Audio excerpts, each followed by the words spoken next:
Алармантна е бројката на поднесени предмети за направена дискриминација во период на бременост, раѓање и мајчинство кога жената е во работен однос. Велат од Комисијата за спречување и дискриминација, кој врз основа на направена анализа донесоа општа препорака до работодавачите од јавниот и приватниот сектор за почитување на препораките. Сугерираме до државата, бидејќи знаеме дека во најава е новиот закон за работни односи, да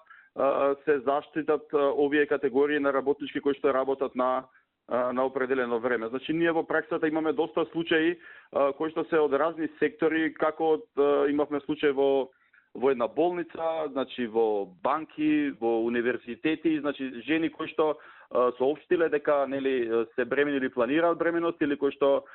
почнале постапка за инвитро оплодување, им се прекинуваат договорите на определено време. Исто така и Комисијата препорачува и до Собранието да ја разгледа можноста за унапредување на законската рамка во областа на работните односи со цел за јакнување на правната заштита на работничките за време на бременост, раѓање и мајчинство. На крајот од родителското отсуство работникот или работничката има право да се врати на истото работно место. Ние гледаме и ситуации каде што работничката по враќањето од породилното отсуство не ја враќаат на истото работно место или ја праќаат на сосема друго, така да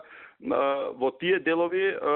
предлагаме Собранието да разгледа можноста за унапредување на законската рамка во областа на работните односи со цел за јакнување на правната заштита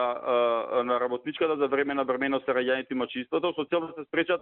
идни злоупотреби и повреда на правата.